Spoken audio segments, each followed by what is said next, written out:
Bismillahirrahmanirrahim. Assalamualaikum warahmatullahi wabarakatuh. Di pelajaran IPA kita kali ini, insya Allah Bapak akan membahas tentang penyesuaian diri hewan. Hewan merupakan salah satu makhluk hidup, tentunya mempunyai ciri-ciri dari segi makhluk hidup, yaitu adaptasi terhadap lingkungannya. Maka pada hari ini kita akan bahas lebih lanjut tentang penyesuaian diri hewan terhadap lingkungannya.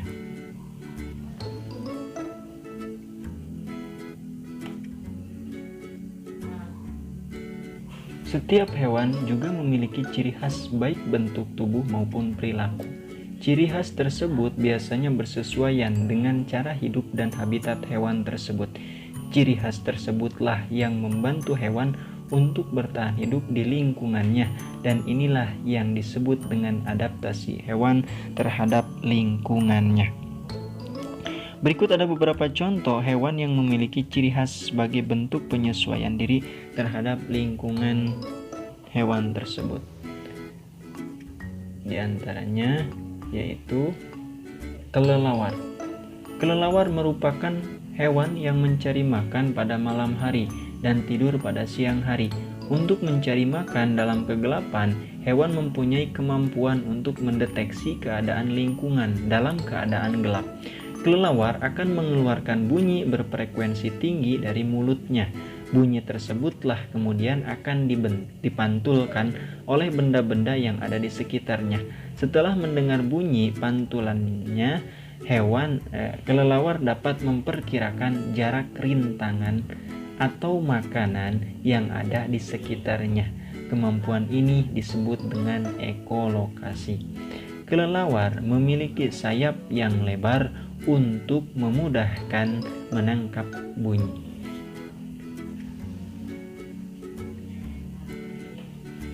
Contoh yang kedua yaitu burung hantu, di mana burung hantu juga mencari makan pada malam hari atau disebut nokturnal. Makanan burung hantu berupa tikus, kadal, dan burung kecil. Untuk dapat mencari makan di kegelapan, burung hantu memiliki penglihatan dan pendengaran yang sangat tajam. Burung hantu juga memiliki leher yang sangat lentur, sehingga kepalanya dapat berputar ke belakang. Hal ini memungkinkan burung hantu mengikuti pergerakan mangsanya. Burung hantu juga memiliki bulu yang dapat meredam suara, sehingga mereka dapat terbang tanpa suara.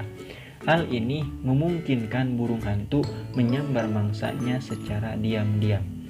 Burung hantu juga memiliki penglihatan yang sangat tajam, di mana burung hantu dapat melihat pada malam hari.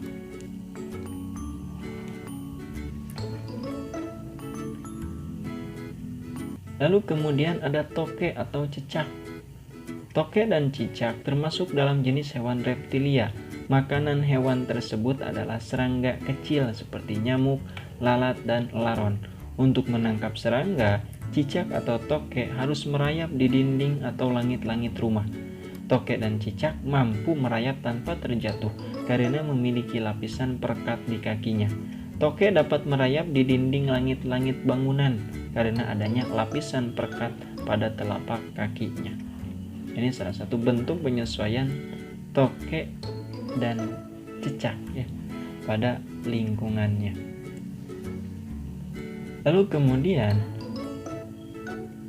ada unta. Unta merupakan hewan yang hidup di padang pasir yang kering dan gersang. Untuk bertahan hidup di lingkungan tersebut, unta memiliki beberapa ciri-ciri khas, di mana unta memiliki bulu mata. Unta sangat lebar dan panjang untuk mencegah pasir masuk ke dalam matanya. Lalu kemudian tapak kaki yang melebar memudahkannya untuk berjalan di padang pasir. Lalu punuk yang berisi lemak sebagai cadangan energi yang disimpan oleh unta. Dan bila mana diperlukan, maka unta akan menggunakan cadangan energi tersebut supaya tetap segar dan bisa hidup di padang pasir. Lalu kemudian perut unta sangat besar sehingga dapat menyimpan makanan dan air dalam jumlah banyak. untuk dapat minum sampai 57 liter air tanpa berhenti. Sangat banyak. Rambutnya yang tebal dan berwarna terang melindungi tubuhnya dari panas pada siang hari dan menghangatkan tubuhnya pada malam hari. Nah, ini adalah penyesuaian diri unta yang dimana hidup di padang pasir yang sangat gersang. Lalu kemudian ada penguin, di mana penguin merupakan jenis burung yang tinggal di daerah yang sangat dingin. Makanan penguin adalah ikan-ikan kecil, udang dan cumi-cumi. Di mana untuk dapat bertahan hidup di lingkungan yang dingin, maka penguin memiliki beberapa ciri khusus. Di antaranya yaitu sayap berbentuk seperti sirip untuk membantu berenang di air ketika mencari makan. Lalu terdapat lapisan minyak di bulunya agar tidak basah ketika terkena air. Kemudian bulu berwarna hitam membantu menyerap lebih banyak panas matahari. Kaki penguin berselaput untuk membantu penguin berenang. Ini salah satu penyesuaian diri penguin terhadap lingkungannya yang sangat dingin. Nah, maka itulah salah satu bentuk-bentuk penyesuaian diri terhadap lingkungan hewan. Maka teman-teman untuk lebih jelasnya silahkan mencari hewan-hewan dan apa penyesuaian dirinya terhadap lingkungannya. Lalu kemudian kita akan melanjutkan pembahasan kita, yaitu penyesuaian diri hewan untuk melindungi diri. Ini bentuk perlindungan diri hewan tersebut ya dari para pemangsa-pemangsanya. Di antaranya yaitu memiliki sengat, bisa atau racun. Beberapa hewan memiliki sengat yang dapat melumpuhkan mangsanya. Hewan yang memiliki sengat antara lain yaitu ubur-ubur, kalajengking, laba-laba, dan lebah. Kalajengking, laba-laba, dan lebah mengeluarkan sengat dari bagian belakang tubuhnya, sedangkan ubur-ubur menyengat dengan tentakelnya. Contoh hewan berbisa biasanya pada ular ya. Bisa tersebut dikeluarkan dari gigi taringnya. Selain untuk melindungi diri, ular juga menggunakan bisa untuk berburu mangsanya. Ada juga hewan memiliki racun di tubuhnya, di mana hewan tersebut biasanya memiliki warna yang sangat mencolok untuk memperingatkan pemangsanya. Contohnya yaitu adalah katak beracun. Nah, ini berikut merupakan gambar-gambar dari hewan yang mengeluarkan sengat dari bagian belakang tubuhnya. Ada lebah, kemudian laba-laba, dan kalajengking. Nah, kemudian mengeluarkan bisa dari taringnya yaitu ular ya, dan mengeluarkan sengat dengan tentakelnya yaitu ubur-ubur, dan memiliki racun di tubuhnya yaitu katak beracun. Kemudian memiliki tempurung atau cangkang keras. Kura-kura dan penyu merupakan hewan yang terlindungi oleh tempurung yang keras, di mana kura-kura dapat masuk ke dalam tempurungnya ketika merasa terancam, namun penyu tidak dapat masuk ke dalam tempurungnya, seperti halnya kura-kura. Hewan-hewan yang memiliki cangkang untuk melindungi diri antara lain siput, bekicot, dan umang-umang. Nah, ini merupakan salah satu contoh hewan yang melindungi dirinya dengan tempurung yang sangat keras dari para pemangsa-pemangsanya. Lalu kemudian mengecoh pemangsa. Nah, di sini terbagi menjadi 4 ya. Yang pertama ada mimikri, kemudian kamuflase, autotomi, dan menyemprotkan tinta. Kita bahas satu persatu, yaitu yang pertama mimikri.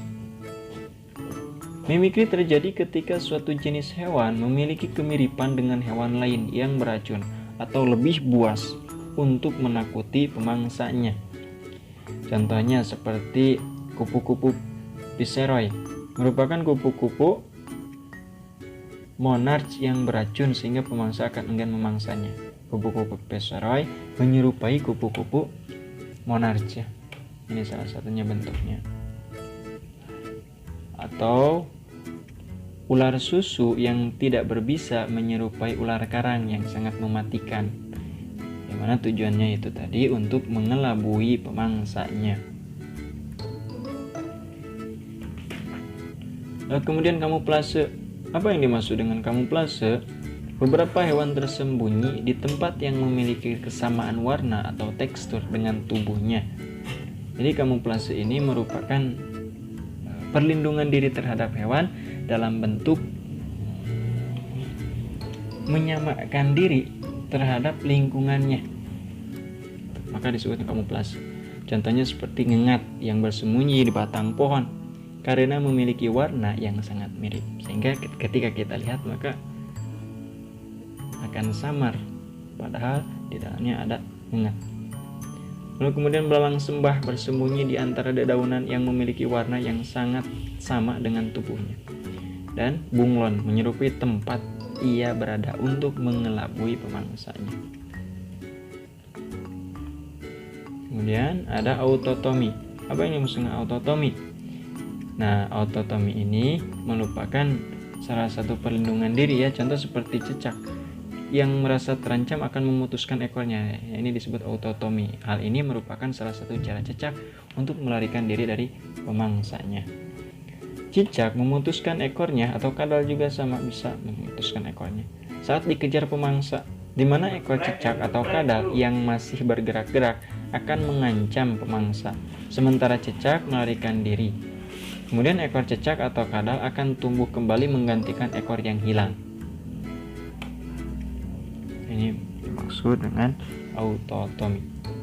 Lalu kemudian ada menyemprotkan tinta, di mana hewan-hewan seperti gurita, cumi-cumi, dan sotong akan mengeluarkan tinta hitam ketika dikejar pemangsanya, di mana tinta hitam tersebut akan menghalangi pandangan pemangsa sehingga mereka dapat kabur. Ini salah satu contoh dari hewan yang menyemprotkan tinta sebagai perlindungan diri terhadap pemangsanya.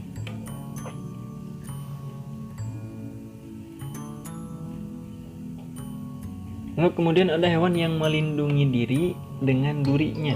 Di antaranya adalah landak, di mana landak memiliki rambut yang termodifikasi menjadi duri yang tajam. Duri-duri landak akan berdiri ketika ada pemangsa yang datang.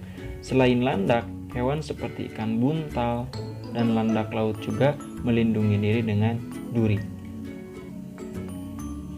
Salah satu gambar dari bentuk perlindungan diri dengan memiliki duri yang sangat tajam ketika